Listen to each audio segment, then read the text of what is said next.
Hello, beautiful humans, and welcome to Say It to Your Soul, the podcast. This is the place where I am daring to share my unfiltered experiences and lessons in personal growth, well-being, and behavior change in the hopes that together you and I can fulfill our potential. This podcast is all about connecting with your inner self and learning from others, getting curious about what is possible in this life, and taking courageous action. I'll look forward to chatting to you every Monday with a new episode. For now, I hope you enjoy this one. Hello, beautiful humans, and welcome back to Say It to Your Soul, the podcast. Today, I wanted to come back to my roots, really, which is around health and fitness. If you didn't know, I am a qualified personal trainer. I did my PT qualification I started in 2018, ended in about 2020, 2021, and I was really passionate, and I still am really passionate about health and well-being. I tend to now talk a lot about behavior change and probably more topics to do with, I suppose, behavior and mindset and career and that type of thing. And so I wanted to really do an episode today more around health and wellness, and specifically I got some really good news recently. I don't know if I can call it news, but basically I've been doing in-body scans for the last year and a half. And a year and a half ago is when I was going through a rough time, going through a breakup, going through moving house, going through navigating a new city on my own, and a bunch of other things. So still kind of processing all of that. I think it was at that time that I really wanted to make a change in terms of my health, because I was still exercising, but a lot less than I used to. And I think my whole attitude towards health wasn't really at a place where it could be best in order to really make me feel my best. And at the end of the day, I think that as much as looking after your health can be around aesthetics, as much as it can be about building muscle, as much as it can be about living a long life, which is something that I do focus on, it also just helps you to feel better right here, right now. And we know that from what happens in the brain, and the fact that we get this release of serotonin and endorphins. So for me, that really is how I've started to see exercise. More specifically is probably what I'll talk a bit more about today. But I want to share my good news with you. So basically, I have in the last year and a half, and I've got my stats over here. So my count of visceral fat, which I don't know if they actually do this in terms of what kind of quantity this is, but all I know is that it went down. And it went down, like almost half. If you don't know what visceral fat is, it's the fat that surrounds your organs. Now, I will also say that in-body scans and these types of scans for muscle mass and body fat and that type of thing, they're not 100% accurate. Again, something that I know from kind of having worked in that industry. Most health professionals understand that these things aren't 100% accurate. Even something like a DEXA scan, which you can go and do in a medical practice, you will not be able to bank on that being 100% accurate, although something like that I have heard can be more accurate in the past. Through some of the courses I've done. Whether that's currently the case, I'm not so sure. But I think we don't have to worry so much about, is this 100% accurate or not? It's more that when you do it over time, you can see changes. And you can go, okay, well, the trend line is this way or whatever it is.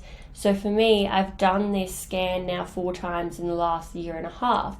And so I'm actually able to see a trend line of what is changing. So another thing that was really positive for me was that I lost 6 kilos of body fat. And the reason that that was really positive for me is because I gained a fair amount of body fat through my eating habits, becoming pretty kind of, I'm not going to say unhealthy, but just not in my kind of best health interest. And when I went overseas in 2020, I lived in Singapore, and like I was really I was overdoing it with sweets and things like this. So I would go and get a bubble tea, and then the next day, or maybe even the same day, I'd go and get a Five Guys thick shake, and I would do that basically like alternating every day. Like if you know those kinds of drinks, they are very, very high in sugar. And so, you know, I was just really going for it in terms of, I thought, okay, food freedom means that I should just eat whatever I want. And at the same time, I was probably kind of moving less as well. And so I started to discover over, you know, a couple years of doing this, that I just didn't feel my best. And this is when that visceral fat amount did go up. And I could feel that. Doesn't matter whether the scan was correct or not, I could feel that, you know, my trunk was heavier, and it wasn't because I was, you know, in the gym building muscle. I mean, how much more muscle of your abs are you going to really build anyway? Probably not that much. So yeah, I definitely noticed a big difference, and there's nothing wrong with that. I was still very proud of my body at that particular time.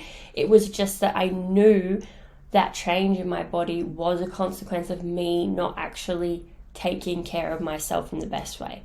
So don't get me wrong, I still eat sweets literally like every day in some way. You know, I might have, I don't know, like chocolate, a hot chocolate, or I might have like a chocolate spread on something, or I might add some cocoa powder to something, or I might have chocolate protein or whatever it is.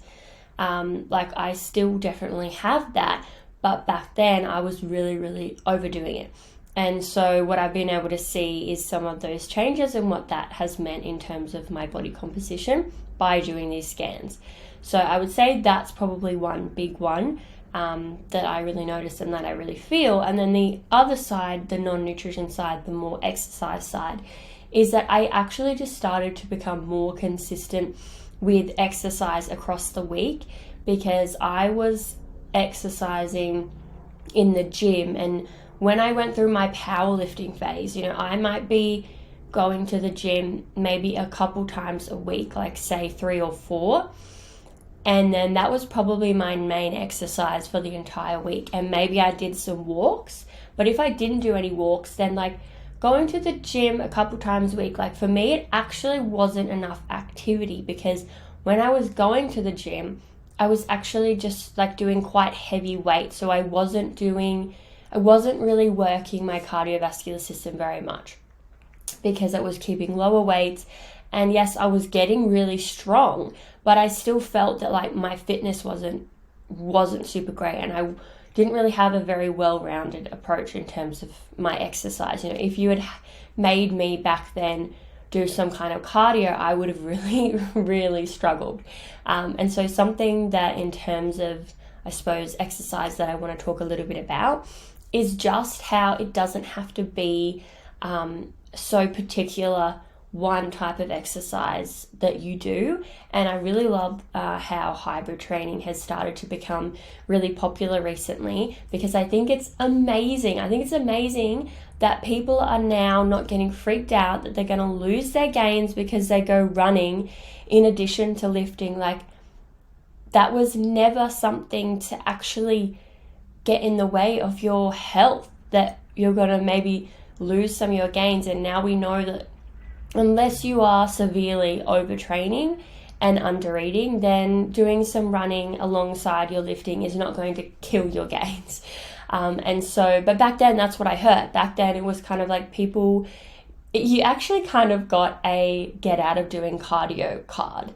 And I loved that, because that was like the easy way out of like, I can go to the gym a couple times a week and I can feel like I'm exercising for my health.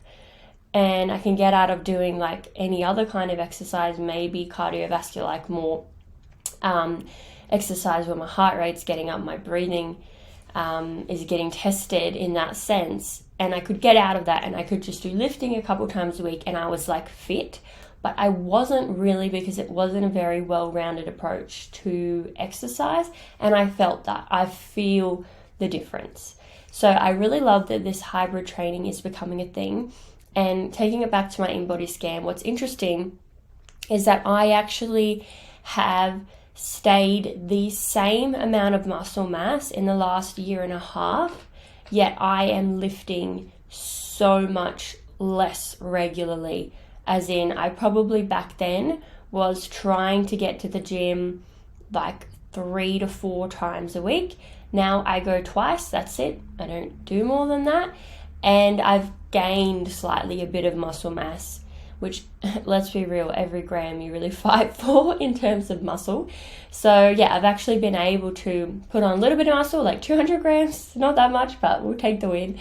But I've been able to keep my muscle mass the same, even though I am actually training in the gym less. But I'm still going twice a week, so I'm still giving myself enough stimulus to keep maintaining that muscle growth, or at least keeping it the same. And I also do full body, so I'm able to hit different body parts twice a week, which, you know, in the PT kind of world, that's really what you want to be aiming for, is that you don't want to kind of be training, or you want to make sure that you get enough sets in of a certain body muscle or body part, or particular part of your body. So if you're just going and doing 3 sets for your glutes for the whole week, well, yeah, that's probably not enough.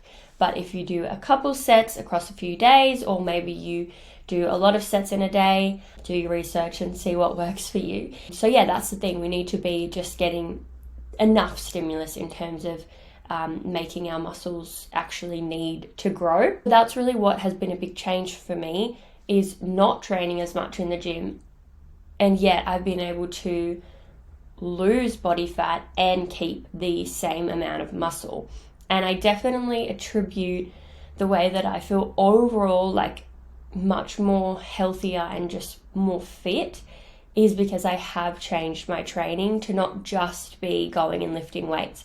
And like, even for my body in general, like my joints and things like this, my kind of mobility feels better because I'm doing other kinds of exercise as well. So what does my actual week of training look like now? So I do Pilates once a week, and I feel like, again, that's something that, you know, you're not really doing super heavy weights there. You are getting up your aerobic fitness, definitely, or your cardiovascular fitness there sometimes you're not, but you definitely do more of that mobility. You definitely do more kind of lengthening of your muscles. It just feels really good. And you also do some different exercises, maybe more like isolation exercises than you might do in the gym if you're doing more kind of compound or kind of multiple muscle groups being engaged at the same time. So that's one thing that I have added in, which I didn't used to do. Then I also run once a week, maybe twice if I'm really feeling like it, which again has really helped with my overall fitness. And it's also just so nice to know that like I can be anywhere in the world and I can do exercise with no equipment. All I need is some running shoes and I'm set. And I'm not someone who's going to go and now do a full marathon anytime soon. That's just, I actually enjoy running 5K, and I don't really want to do 40, 42. I could see myself maybe doing a half at some stage. But yeah, it's nice to just be able to run, like to just be fit enough that you can just be like, yeah, I'm just going to go for a run. So that's been really positive for me as well. And then that in combination with 2 times full body lifting a week and then yoga has just got me feeling so much more well-rounded in terms of just how I feel and just like how my body feels. There was a period where I was overdoing it and doing like maybe an extra Pilates or an extra run, and then I was exhausted and my body paid for that, and I got a sore back and sore joints and things like this. But yeah, at the moment, like exercising, kind of properly doing a session 4 times a week, then a yoga, and then walking as much as I can, because walking is so good for you. And there's so many studies that show that. Also in terms of just like your brain health. I listened to a podcast recently, and the impact that walking has on preventing degenerative diseases of your brain. So basically, you know, Alzheimer's and these types of things is incredible. Like the benefits are just amazing. So I try to think about that and get out for walks. And I've also really noticed how this kind of hybrid style of training has such a positive impact on my mental health. And I actually keep a journal every day, and I do like a highlight of the day. And so often my highlight of the day has actually been exercise.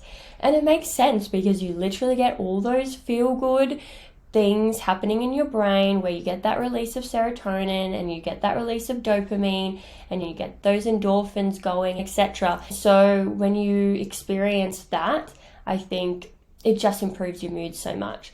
And something as well that I've definitely had to change my mindset around is thinking that when I'm tired, that means that I cannot exercise. And what I've discovered for myself, and this was like a pivotal discovery for myself in terms of my health, is that there's a difference between being like emotionally and mentally exhausted and physically exhausted. So I posted about this on my story the other day, and basically what I mean by that is that, say I work as a facilitator and I run workshops on behavior change and professional and personal development at my work. So I'm with people sometimes for the whole day, talking, presenting, running activities, talking to people one-on-one when they ask questions, things like that as well. So it can be like really kind of energetically draining. So I might finish a full day of doing that. And yeah, I've been kind of like maybe up on my feet a lot of the day as well. But what I've really noticed is that like in the past, after a day like that, when I'm really mentally and emotionally drained, I would have gone, oh my God, the last thing I want to do is go to the gym right now. But recently, I think I've really understood that there's a difference between when you are tired because you've been talking to people all day and you just need some time without that kind of social aspect and your brain's tired from thinking. There's a difference between that and actually your physical energy. And so I can do a whole day of facilitating and yet my physical energy is actually okay. I got a good night's sleep the night before, I've meditated, I have been, up on my feet, so I actually feel more energized that way than if I'm sitting down all day, because then my body just feels like stiff. And I've also been eating well and drinking water. So say that's my setup. Come 5 o'clock that afternoon, even though I'm emotionally and socially and mentally tired, physically actually going and exercising helps restore my emotional energy. It helps restore my mental and, just brain energy as well. And I can start to actually use some of that physical energy that maybe was actually still there. And actually I needed to kind of move that. I needed to kind of like use my physical energy. So yeah, that's been a really kind of cool mindset shift for me to have towards exercise. And now like it's made me a lot more consistent because I'll get into the car at the end of the day when I'm really, really socially and emotionally, mentally tired and go, okay, like I'm exhausted, but am I actually like physically, is my body actually tired? And most of the time when I check in with that, it's like, no, like I actually would really love to go and spend some time in my own energy, like just with myself and just like move my body and get out of my head. Because I feel like when you exercise, you really get that chance to kind of, it's almost like meditative, right? Like you get to have that kind of space away from your day and maybe you think about other things or maybe you don't think about anything at all because it's really painful, the set that you're doing, or you're running and you're just looking at nature and things like that. So yeah, I've really found that that's been a really, really positive shift for me. And I've found a routine now that like I could do genuinely until the day that I die. Like I could do this for years and years and years on end. I love it. And it feels so good for me. And I feel so energized. Like I used to get so tired around 3 p.m. Like I remember this probably a couple years ago now, like maybe even 4 years ago, 3 or 4 years ago now. I used to get so tired come 3 p.m. Like 3 p.m. slump, it was just like, nah, there's like nothing happening at that point for me in the day. And I'll still have days like that. But what I've really found is like how I can fit exercise and my nutrition into my day in a way that keeps me energized through the day. And a lot of people get up and exercise in the morning and love that. I really love to get up and go outside, go for a walk and get some sunlight in my eyes, and that's really good for regulating your circadian rhythm. But I don't like going into a dark room where you do HIIT and they play like bangers at 6 a.m. I hate that. I hate it because I need like that mental, just like kind of peace in the morning. And I don't like, all the like crazy kind of stimulating kind of environment in the morning. A lot of people love that, but it's just not for me. And so again, making like the way that you move your body and that you exercise, make it individual to you.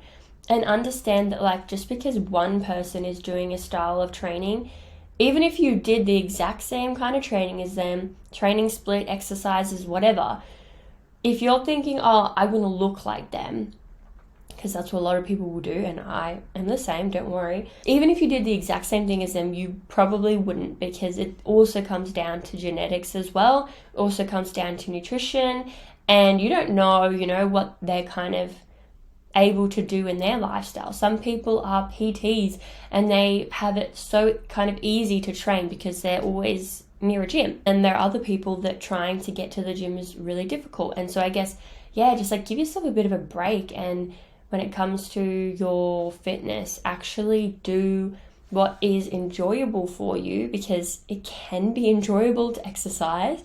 And again, another thing that just changed the game for me was that I don't have to hate exercising.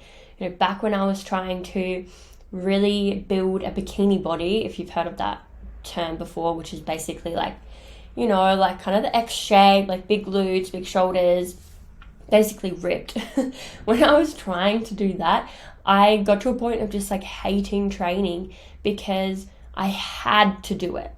And it wasn't fun because it was just for a particular way of looking. I liked some of it. I still felt strong, and I still like, going and doing a seated row for me is like, I love that. I love that so much. Deadlifting or like an RDL, love that so much. But when you're forcing yourself to do it and you're forcing yourself to be in the gym for like an hour and a half, 5 days a week, which is what I was doing, that just took out of my joy for it. So it is like, life's too short to be doing exercise that you don't like, and there's too many types for you to be doing exercise that you don't like. Genuinely, like the last, 6 years of my life, there have been so many different types of exercise that I've done, whether it is lifting weights in the gym or, more kind of like bodybuilding, or then also I've done powerlifting. Then I've also tried, not for very long, but Olympic lifting. Then I've also done Muay Thai.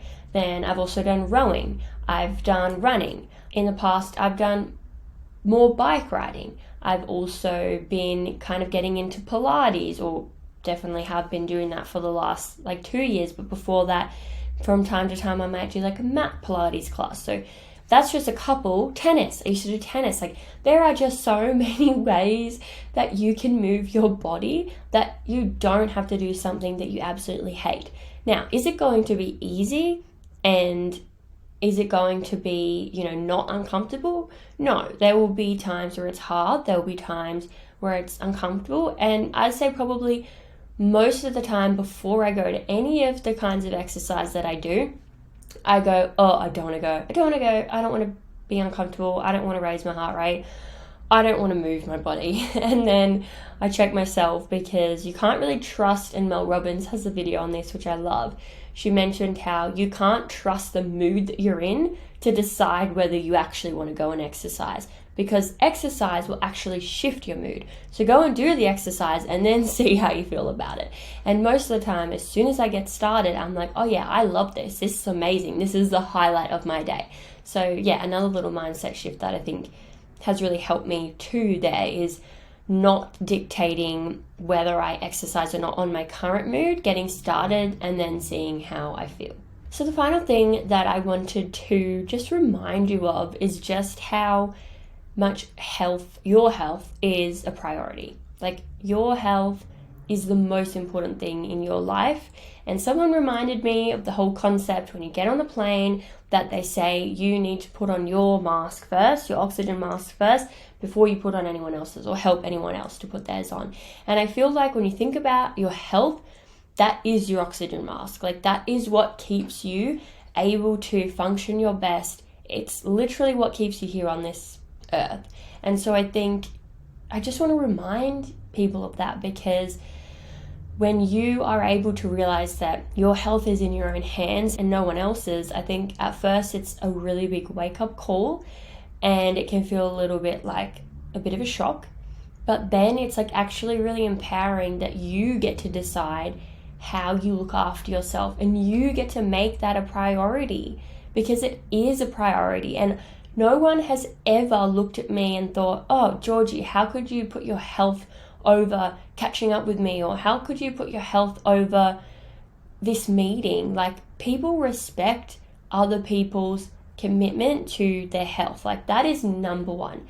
Maybe that's not in all walks of life. Maybe that's not with every single person in the world that they recognize how important that is. But you can make that clear. You can make it clear to people that, you know, you need to invest into your health every single day. And it is something that takes an investment from every single day, because your health is one of those things. It's like your overall well-being is not a stagnant thing. It's not a state that you just kind of get to, you know, a state of being that you just get to and then that's it. It's something that is constantly needing you to show up for in order to be well. It's a fluid thing, and it comes and it goes, and it takes effort from you every single day. But the thing is that even though maybe that sounds like, oh, well, great, like it's just this thing I have to keep doing over and over again, you get the benefits from it every single day as well. And sometimes you get the benefits for a few days, and definitely when you've been investing in looking after yourself, those benefits start to, you know, go across years in terms of having more energy and in terms of you actually like physically being healthy with whether it's your organs or your brain or whatever it is. So it is something that we really need to invest more of our time and energy into, and set those boundaries for ourselves and also set it for other people.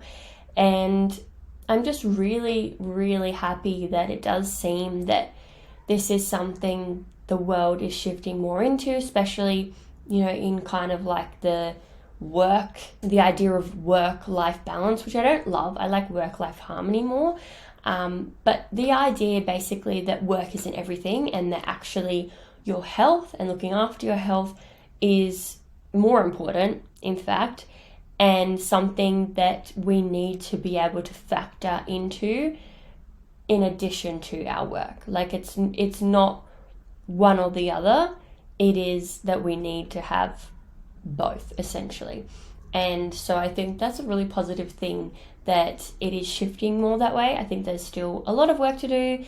There are still a lot of people in, influential positions that will talk about working your ass off and working so hard. And it's like, I get it. Yes, work hard, but no amount of work is going to be worth having poor health, because then you have nothing left of yourself to go and enjoy the fruits of your labor. Like, what do you get out of all this hard work if at the end you are a tired, miserable, unhealthy person?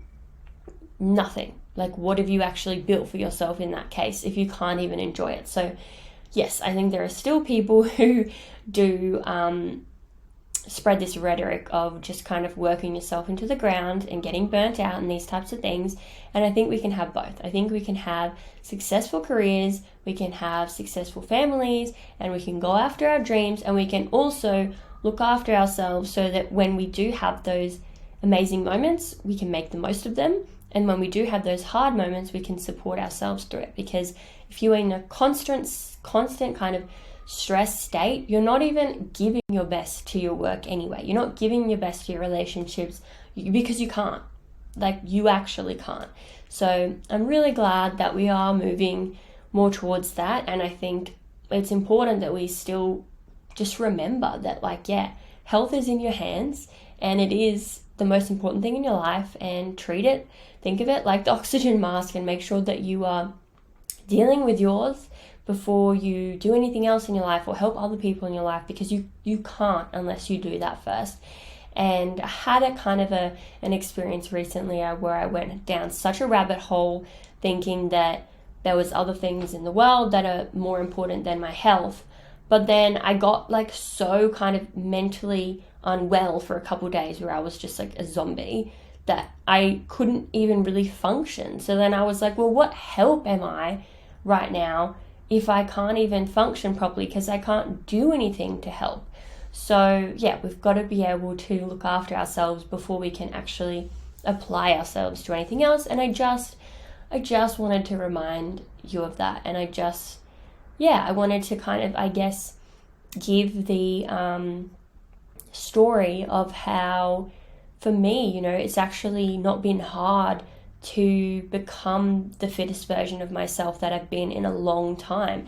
It's actually just been being consistent, which I know everyone always talks about, but I was consistent before. So what's the real difference? Well, the real difference is that I just actually figured out what were the things that I found joy in, and also I switched my mindset in some of those ways that I talked about towards my health. And I think that was the combination of things that really made the difference for me.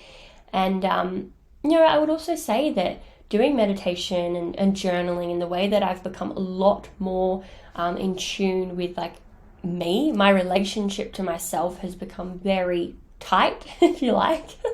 And I just know myself a lot better. And I think that's actually really helped me in terms of my health and wellness, because I like deeply know what's good for me now compared to before. And there's no like hiding away from the truth because I don't really know it. It's like, it's in plain sight. I know what's good for me. I know what's not most of the time. And so I can't hide away from it anymore. And that's really made a big difference because I know better now. And so when I don't do the things that I know better about, the impact is a lot greater, and it's not worth it for me. It's not worth it to feel that shitty. It's actually more worth it to have the discomfort in the short term, to know that what I am providing for myself in the long term is so much better, and I just feel a lot better for it. So that's probably another thing which I think is really interesting, that like the better and more in depth that the relationship that I have with myself has gotten, the better that has led me to show up for myself with my health as well. Okay, well, I'm going to leave there. I really wanted to honestly just share a bit about what has happened for me in terms of my health and fitness over the last couple of years, and just share a good news story. Like, I guess on social media, there's so many different pieces of advice, and I don't really feel like I've given you that much in terms of like, you should do this or you should do this. Like, probably a lot of what I've talked about is actually more to do with the mindset side of things, which makes sense because that's what I love, and that's what I spend a lot of time in my job talking about as well and researching. But yeah, I suppose it's really nice to kind of just be able to go, hey, like, I did it. I got to the other side of not feeling my best and not totally looking after my health. And not to say that I'm perfect by any means. Like, I still scroll too late sometimes. I still eat, maybe things that I know upset my stomach, or, don't always do the thing in the moment that I know is the best for my health. Probably sleep's my biggest one that I struggle with. So I'm not perfect, but overall, compared to where I was, there's a lot of positive changes that have happened. And yeah, I just wanted to share that.